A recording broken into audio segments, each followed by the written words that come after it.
Breaking: Kemi Badenoch just destroyed Keir Starmer. So brutally in Prime Minister's questions that Labour MPs are now plotting his removal in secret WhatsApp groups. What she said at 12:17 p.m. today didn't just embarrass him. It ended his authority over Parliament completely. And the leaked documents that surfaced 90 minutes later reveal something so devastating about Starmer's inner circle that even his closest allies are abandoning ship. If you want to see how this political earthquake ends, hit that subscribe button right now, because what's happening behind closed doors at Westminster will shock you to your core. Here's what sparked the complete meltdown. At noon today, Kemi Badenoch stood at the dispatch box, holding a single sheet of paper. Her words were measured, precise, surgical. She accused Starmer of hiding a secret Treasury report, showing his economic policies would devastate pensioners by April 2026, but Starmer wasn't prepared. Instead of the usual deflection, rehearsed talking points, the careful spin, he panicked, he stumbled over his words, contradicted his own chancellor, and then said something so catastrophic that even his deputy, Angela Rayner, was seen covering her face in horror. The chamber erupted, Conservative MPs roared with laughter. Labour backbenchers sat frozen, staring at their shoes. And in that single moment, Starmer's grip on power shattered like glass. His exact words were chilling. When pressed for the third time about the Treasury report, Starmer snapped, "The Conservative Party doesn't care about pensioners. They never have, and frankly, neither does Reform UK or anyone else peddling these fantasies." The gasps were audible. He had just accused every opposition party of abandoning Britain's elderly in front of 12 million viewers watching live on BBC Parliament. The response was swift and devastating. Within 20 minutes, Conservative MP Mel Street, himself a pensioner advocate, was on Sky News, calling it the most disgraceful statement he'd heard in 30 years. Reform UK's Richard Thies tweeted a clip with the caption, "Starmer just declared war on your grandparents." The video hit 800,000 views in an hour. But here's the part that will haunt Labour for years. Badenoch didn't just humiliate Starmer. She exposed him.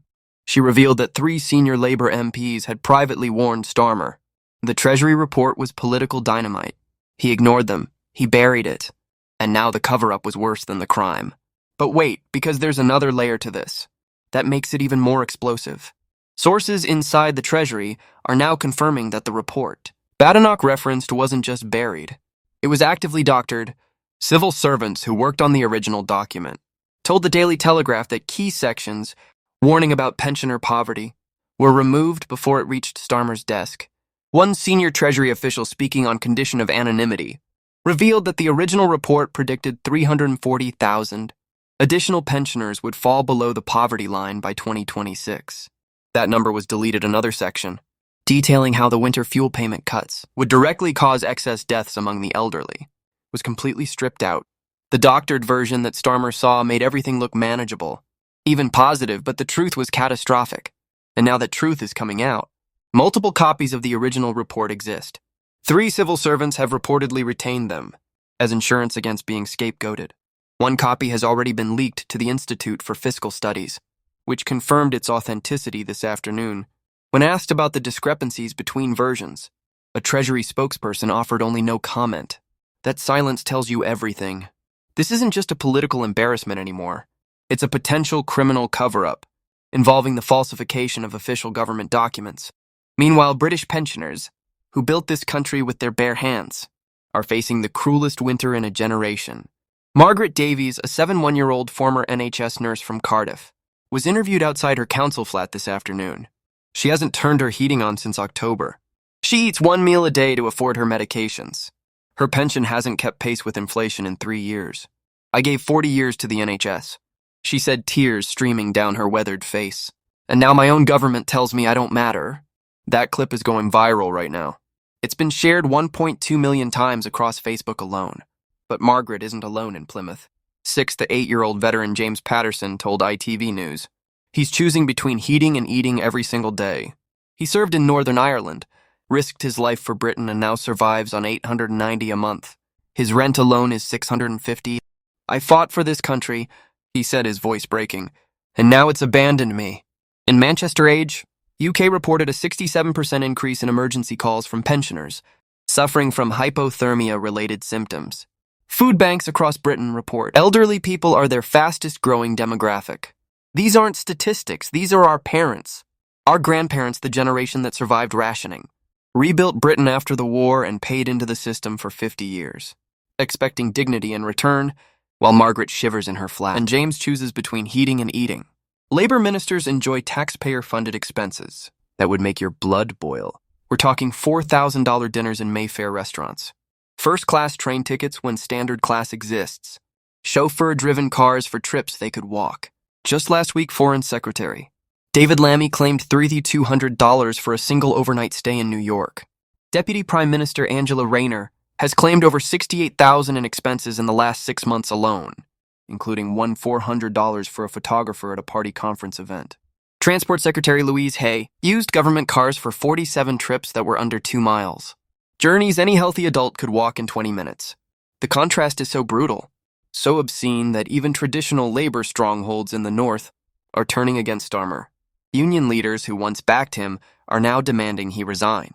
Sharon Graham, General Secretary of Unite, released a statement this evening calling Starmer's comments a betrayal of labor values and working-class Britain. The GMB Union, which donated $1.5 million to Labour's election campaign, has suspended all future funding until Starmer apologizes. Momentum, the left-wing activist group, is organizing protests outside Labour headquarters, demanding his immediate resignation. But then something unprecedented happened that nobody saw coming. King Charles, who almost never comments on political matters, made a surprise visit to a pensioner community center in Leicestershire this afternoon at 2:30 p.m., surrounded by elderly Britons struggling to survive. He delivered what palace insiders are calling the most politically charged speech of his reign. In my years, I have seen Britain weather many storms. The king said, his voice steady but weighted with emotion. But I have never seen a time when those who built this nation, who sacrificed everything for it, were treated with such callous disregard by those in power. The room fell silent. Every camera captured the moment. Charles wasn't just sympathizing. He was rebuking the government without naming them. Palace sources reveal the speech wasn't in his official schedule. It was added at the last minute after Charles personally demanded it. Following Starmer's pmqs disaster, senior aides tried to talk him out of it, warning it crossed constitutional lines. Charles ignored them, if not now, when he reportedly told his private secretary. The king then did something even more remarkable. He sat down with 3 pensioners and listened to their stories. For nearly 45 minutes, no cameras allowed. No press, just genuine conversation. One woman, 3-year-old Betty Morrison, later told reporters that Charles held her hand and promised her, "Your voices will be heard." The optics are absolutely devastating for Labour. The beloved king standing with suffering pensioners, while the Prime Minister insults them on national television. It's a contrast so powerful that no amount of spin can fix it. The domino effect started immediately, and it's accelerating by the hour. Financial markets reacted within minutes of Starmer's pmqs collapse. The pound dropped 0.8% against the dollar in afternoon trading. Bond yields spiked as investors question Labour's economic credibility. City analysts are now openly discussing whether Starmer can survive the week. One senior economist at Barclays, speaking anonymously, said, "Markets hate uncertainty and chaos. Labour just gave us both. The FTSE 100 saw unusual volatility, with government-dependent sectors like construction and healthcare dropping sharply on fears of policy paralysis. International investors are pulling back from UK bonds, demanding higher yields to compensate for political risk. But the economic damage is nothing compared to the political earthquake. Inside the Parliamentary Labour Party, civil war has erupted. MPs are openly briefing against Starmer to journalists.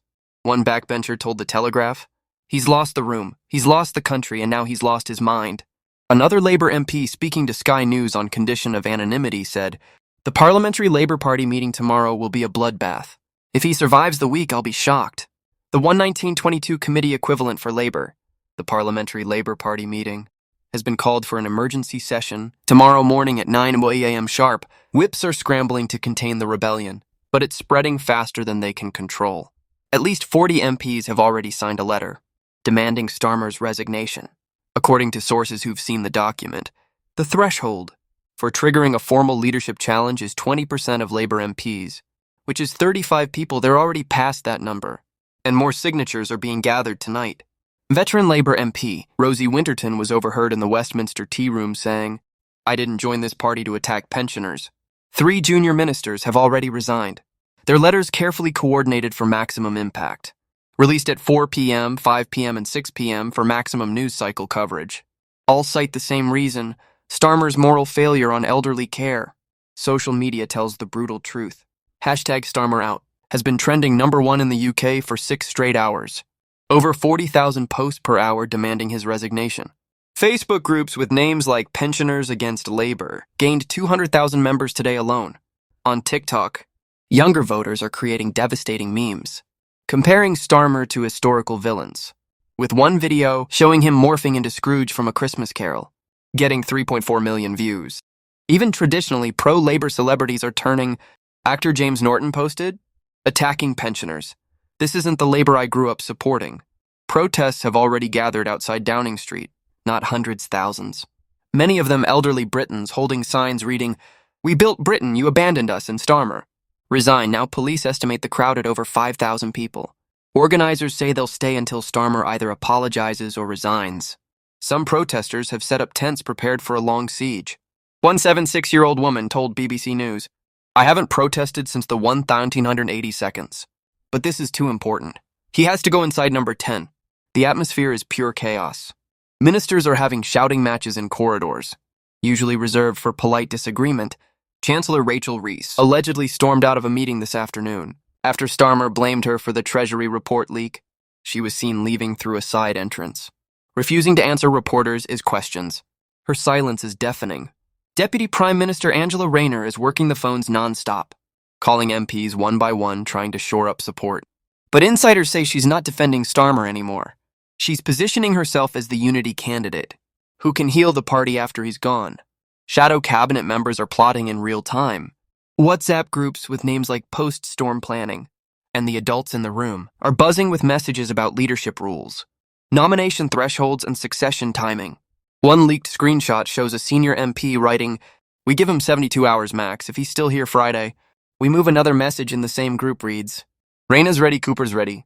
Reeves is thinking about it. "We have options. The question isn't if they'll remove him. It's when and how brutal it will be."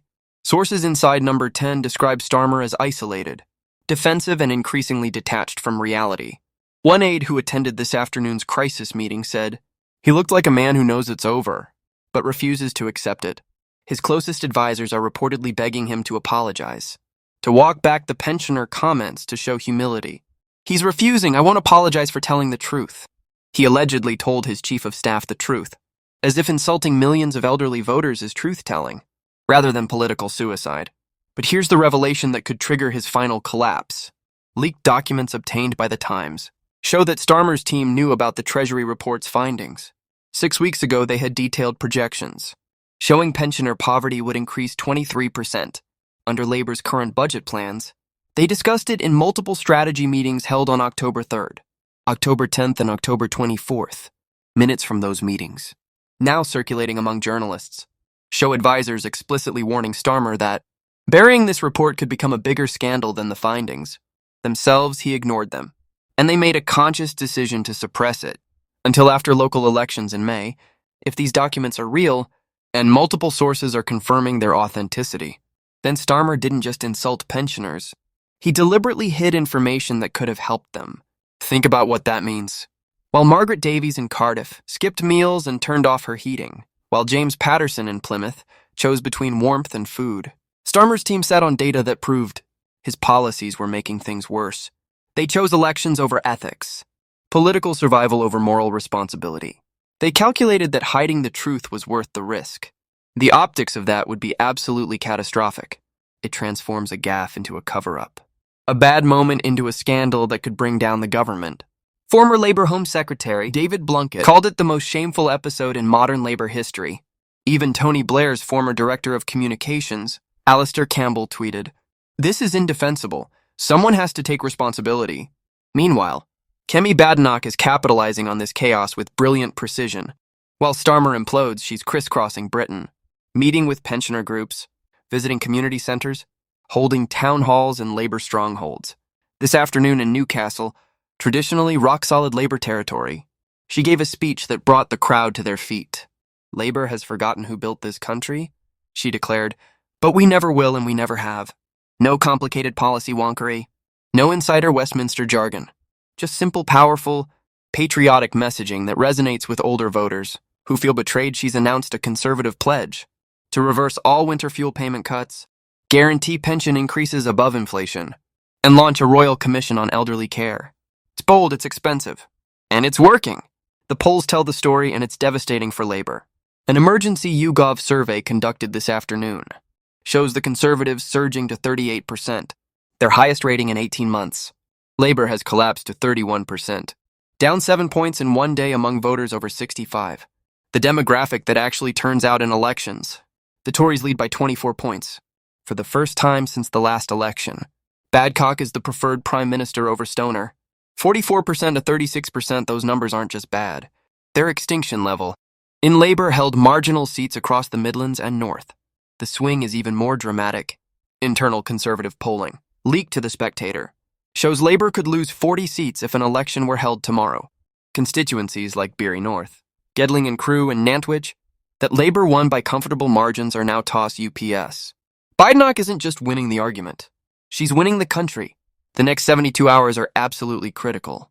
Parliament returns tomorrow morning for an emergency debate on pensioner poverty. That Labour cannot avoid Badenoch will be relentless. Starmer will be isolated. The rebellion inside his own party will be impossible to contain. By Friday, we could see formal leadership challenge papers filed. By next week, Starmer could be out of number 10 completely. But there's an even bigger question hanging over all of this. Could this crisis trigger a snap general election? If Labour's polling continues collapsing at this rate, if more ministers resign, if the party fractures beyond repair, the government could lose a confidence vote. The king would have no choice but to dissolve Parliament. Britain could be voting again within months. The last time something like this happened was 1979, when Jim Callaghan's Labour government fell apart during the winter of discontent. That crisis destroyed Labour for a generation. Unions turned against the government. The country was paralyzed by strikes. And Margaret Thatcher swept to power, promising to restore order and dignity. History is repeating itself in real time.